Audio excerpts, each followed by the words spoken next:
Hello, everyone, and thank you for tuning in. Today, we're going to talk about Joe Biden's asking for $100 billion in the name of national security, also known as the border crisis. But before we get started, please like, share, and subscribe. It really helps us out while we're trying to grow. And by the end of this video, please do us a favor and leave some comments so we can understand your take on what we're saying. It really helps us out, and we also want to try to see if we can make sense, America. Now, having said that, in a minute, we're going to play a short clip. It has to deal with what the House is saying in regards to Joe Biden's request for $100 billion. Now, let's talk about the border crisis for just a second. This border crisis that we have started in the 2020 campaign when Joe Biden said there was going to be no more wall being built. Not one more foot of wall was to be built. It's amazing to us how when you do a little fact checking on that and you find out that Joe Biden, at the expense of the American taxpayer to the tune of a little over $490,000, had a wall constructed around his beach house in Delaware. Now, if walls don't work, I don't understand what you're doing there, Joe. Maybe you could help us out a little bit and add something in the comments. We'd appreciate that. All right, moving forward. Now, this problem that we have with national security, it is a huge problem. We have over 8 million people that have entered into our country. We don't know exactly their origins. We're hoping some of them came from Mexico, but it seems like a lot of people are coming in from India and China and other places that don't really like us very well. If you're worried about terrorism, let me help you with that. The people that are coming over right now hopefully are all on the up and up. But if you don't know what a terrorist is like, let's explain that real fast. So if you take and you make a big bowl of Skittles, and you fill it up, big giant bowl, fill it full to the top with Skittles, and you take 4 of those Skittles out, and then you dip them in cyanide, and you let them sit there for a minute, and then you let them dry, you put them back in the bowl, and you stir it up, and now reach in and get a big handful and take a bite. And hopefully, you didn't find a terrorist. See, the people that are coming over right now are illegal. That's not racist. It's illegal. Just like speeding too fast, stealing from people, committing heinous crimes. Those are illegal. That's why we call them illegal immigrants. They're not supposed to be here. If you want to come into this country, let's do it the right way. That's not racist. Again, you're coming in the right way so we know who you are, and you are also trying to get into part of the American dream. Now, we're going to go ahead and roll this clip for this $100 billion real quick. And then when we get done, we'll discuss it. Let's go ahead.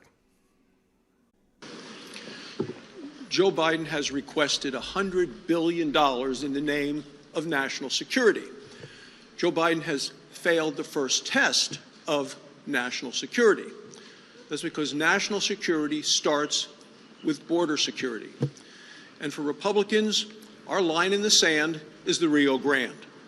Republicans in the Senate have outlined solutions, effective border policy solutions that will actually stop the flow. And the flow is a flood of illegal immigrants coming into this country.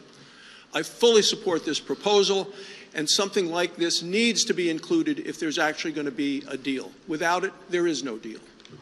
Now, Joe Biden has a different approach. He wants to throw a lot of money at the problem. Completely ineffective. What do the Democrats want to do? The Democrats want to shovel money into sanctuary cities, New York and Chicago. They want to do direct payments to illegal immigrants once they get into the country. That does nothing to stop the flood of illegal immigrants, and it does nothing to stop the terrorism threats that continue to increase in our country. Now that you've heard what the House leaders had to say, what was your take on that? Again, add it into the comments. We have a secondary clip that we're going to roll real quick, and you're going to hear a kind of a similar theme. Now, this was 4 years ago, and you're going to hear where people are complaining again about having to shell out more money. So we're going to go ahead and roll this secondary clip before we get back into our commentary. So I guess I'm confused. If Mexico is going to pay for the border wall, why is the Trump administration and your Department of Homeland Security petitioning Congress for $5 billion in American taxpayer money to pay for that same wall? All I can tell you from my perspective is why we need a wall, how much wall we need, and where we're going to build it. But you're the Secretary of Homeland Security, and it's your department that is asking the American taxpayer for $5 billion to pay for a wall that you just acknowledged President Trump has said Mexico would pay for. I'm confused. Can you help me? Yeah, I think I think most recently what the president has said is that border security remains national security, and he is looking at every way possible to fund the wall that we need. What I do is I tell him where we need wall, how much we need, how we're going to build it, what the operational constraints are, etc. As you can see from that clip, there's a common theme going on here. Why are we spending money? Why are we spending money? I don't think money's the issue anymore. I think it's why are we giving in to what you want? Does that make sense, America? Because it seems like it's making more sense to us over here. We understand that that's an exorbitant amount of money. $5 billion was a lot of money 4 years ago. $100 billion is certainly a lot of money today. But also, how much money have we spent on the border crisis? Think about it.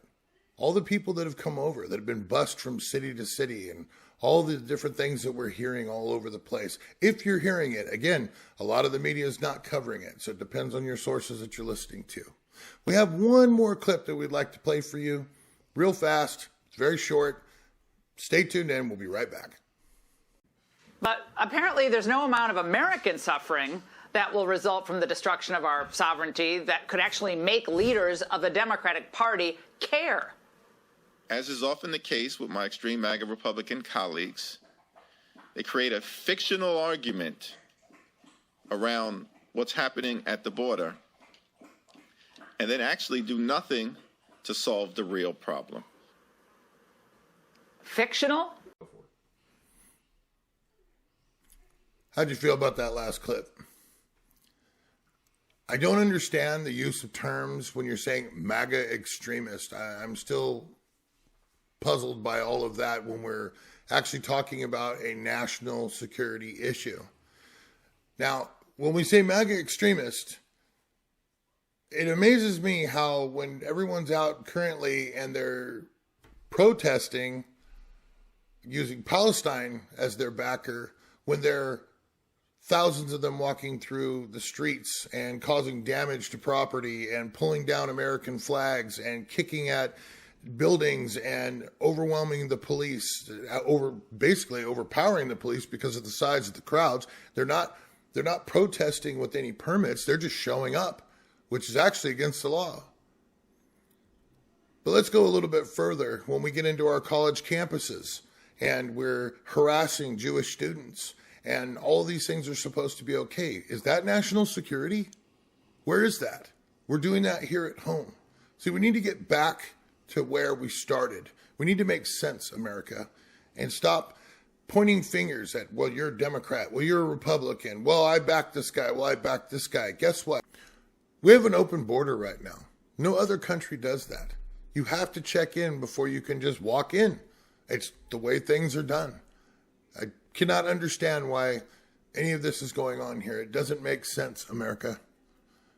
But furthermore, let's get back on topic. $100 billion. Do you think that's going to cure this problem? Do you think that if we hand immigrants some money to help them better themselves while they're in our country, give them temporary visas and let them go through the court systems while they're pleading asylum, and it takes about 10 years for all that to go through, do you think that this $100 billion is going to fix it? In our opinion, it won't. I think we should go back to the original part and look at what was being proposed for the $5 billion. Putting up a wall, keeping people on their side versus our side. Because it isn't just the amount of people. It's the drugs. It's everything that comes along with it. People are coming over here and they're selling their souls to cartels in order to do it. It's wrong. It's very wrong. And to allow it to happen doesn't seem right. Tell us what you think in the comments. Do us a favor. Also, like, share, and subscribe. We have a lot more things to say and a lot more to talk about, and we look forward to seeing you again. So do us a favor. Help us make sense, America. Add some comments. Have a great night. We love you all. Take care.